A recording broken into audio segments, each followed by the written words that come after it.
r/MaliciousCompliance. Hi, I'm new to YouTube and any advice on how to make my videos better would be greatly appreciated. You want me to work for you after you laid me off? Hey all. Been reading these for a while, and figured I'd post one. This is not my story, but my dad's. But, we all get a kick out of it still. Forgive for bad grammar, English was my weakest subject. Back in about 2008 my dad was working for a network company. They provided the backbone for the internet/network for a lot of companies across the US. Well, one morning he was working, and his boss calls him into his office. Not a good sign for sure. Well, he give the standard sorry, but we're downsizing speech. He wasn't happy for sure, but things happen. So, he signed the paperwork saying that he no longer works there, and he is not allowed to do any sort of work for them. Important later. So, he and his now old boss go out to lunch as a goodbye. Boss even told him half joking that if he had known this was coming, he could have taken one of the brand new servers that they had dropped off at his desk a couple of days before. They both laughed. They said goodbye, and went on their way. Well, I should tell you what my dad did there. He managed all of their core routers across the US. So, every bit of data across the network went through them. And, he was the only one. So, for his entire employment there, he'd always get paged with issues at 3 a.m.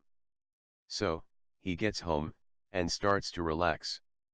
Well, about an hour later he gets a call from his boss. The convo went something like this. Big boss, hey dad, hey BB, what do you need? Was a bit shorter than he normally would be, but hey, he just got canned. Big boss, well, we have a problem up here. Dad, oh, yeah.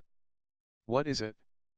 Big boss, well, you see, no one here has the root, master, password for the routers, and we need you to give it to us.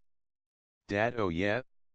Well, according to the paperwork I just signed I'm not allowed to do any work for you, and that would be work.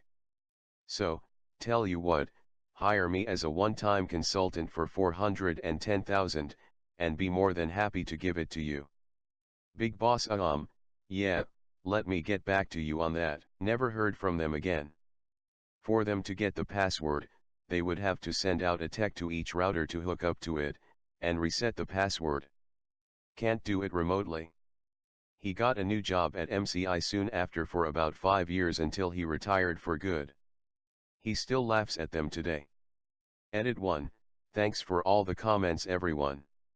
Just to clarify, English is my first language, but in high school, it was my worst subject. I'm pretty sure that sooner or later my dad would have given them the password, but I think he wanted to make them worry, and regret what they did a bit beforehand. As someone pointed out, I think the years are off by some. So, it might have been closer to 2000 than 2008. Yes, he probably should have kept better notes, and he might have, he never told me.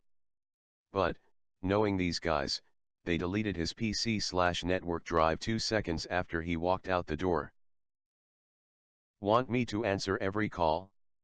Sure thing. Enjoy your wait. Background: part of my job involves taking calls from the public to offer various types of support. This can range from tech support to helping people find services in our county that they need. My team is me and one other person. Between us we have to cover 7:30 to 19:30 on Friday and weekends as well. Because of this, and the fact that the company won't invest in call waiting for us, we can only take one call at a time. Our voicemail quite clearly states that we're a small team, but if you leave your name and number we aim to get back to you within 5 minutes. Normally people are rather understanding of our situation and are happy to wait for us to call them back, but, as the world is full of impatient a-holes, we often get voicemails just criticizing us. Now, this happened today and I've been wanting to react this way for a long time and finally got the opportunity to. Me equals me. A whole caller equals AC. AC, voicemail, this is ridiculous, I was told to call this number, but what's the point in telling people to call if there's nobody to answer the phone? AC calls again. Me, hello, you're through to company name Crackb3AR speaking, how can I help? AC, oh, so now you answer the phone. What is the point of having a number if you never answer it? Me, did you leave us a voicemail? I've just listened to it, but unfortunately you didn't leave any contact details, so I was unable to return your call. Thank you for calling back, how can I help? AC, you should answer every call that comes through. Me, well, unfortunately there are only 2 people in my team, including myself, and there tends to only be one of us in at a time, so if answered every call I'd end up having to keep putting people on hold, and that really doesn't seem fair. Regardless though, you're through at the moment and I'm happy to help you however I can. AC, you can help me by doing your job and answering the phone when it rings. At this point I'm like, F you lady. So sod it, I'll comply. Me, okay, sure. I'm sorry that I have annoyed you, I'll make sure to answer the phone whenever it rings. Now, how can I help? AC starts to describe her problem. Phone rings. Me, oh, I'm sorry, the phone is ringing. I have to place you on hold. AC, wait, hold. I then help the person calling, taking my sweet time. Like going above and beyond just to keep this other bee waiting, plus, why no, it's nice to help people. Take AC off hold. Me, thanks for your patience, now you were saying? AC, how dare you put me on hold, a speci. Me, oh, 1M sorry, the phone is ringing. Have to place you on hold. Hold. You can see where this goes. I think I managed to keep this going for about 15-20 minutes before she hung up, and I'm in for the next 10 hours. God, I hope she calls back. TL, DR, lady wants me to answer every single call that comes through, regardless of whether I'm already on the phone or not. I comply. Edit, obligatory, but also cause I wanna, thanks for the gold stranger. Smiley face. Edit 2, silver 2. I'm enjoying this medal, thank you. She still hasn't called back though guys, although there's still time in the day. Edit 3, platinum, mother flippin' heck yeah. Thanks dude, laughing face, still no sign of her, but 4 more hours, here's hoping. Edit 4, I'm afraid they didn't call back, sorry to disappoint. Have a great weekend all, except that one person.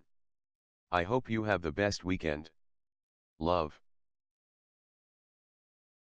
Sweet and satisfying traffic jam. I drive Uber in a major metropolitan area. I pick up a rather unpleasant, rich, and snooty, holier than thou, let me speak to your manager type of lady for a 30-minute airport trip. We'll call her Rhonda. Me, hey Rhonda. How ya doing this morning? Rhonda, rolls eyes, I'm going to need you to hurry up or else I'll be late for my flight. As if it's my fault that she didn't plan ahead better. Whatever. Cranky Uber passengers are nothing new. So the GPS I use keeps up with live traffic and adjusts the routes accordingly.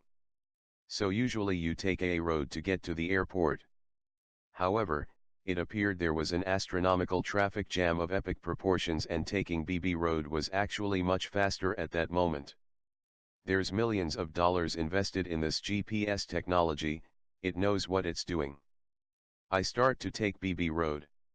Rhonda, excuse me? Where exactly are you going? You're an Uber driver, do you not know how to get to the airport? Me, well, I actually think this road will be a lot quicker, the GPS takes into account. Interrupted. Rhonda, I've lived here for 17 years. I think I would know how to get to the airport by now. Take a road. It's not that difficult. Ugh. Me, smiling internally, as you wish ma'am. Fast forward about 45 minutes later and we've traveled a grand total of just over 3 miles. She's definitely going to miss her flight. She's livid about the situation. Meanwhile you can see BB Road in the distance and the cars are just smoothly traveling at full speed. First time in my life I actually enjoyed sitting in a traffic jam. Captain Hook is the king of malicious compliance. I absolutely adore Peter Pan, and one day I was watching Peter Pan Return to Neverland with my little cousins, Cousin A and Cousin B.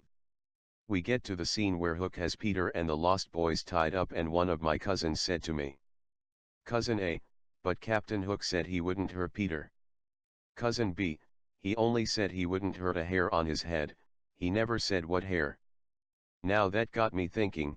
I went back and sure enough Hook did what he said in both movies. Here are the scenes.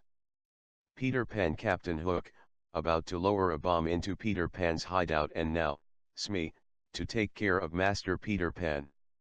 Mr. Smee, but, Captain, wouldn't it be more humane like to slit his throat? Captain Hook, that it would, Mr. Smee. But I have given me word not to lay a finger, or a hook, on Peter Pan. And Captain Hook never breaks a promise. Peter Pan, Return to Neverland. Jane, you promised no one would get hurt. You gave your word. Captain Hook, and Captain Hook always keeps his word. I promised I would not harm a hair on Peter Pan's head. Plucks a hair from Peter's head.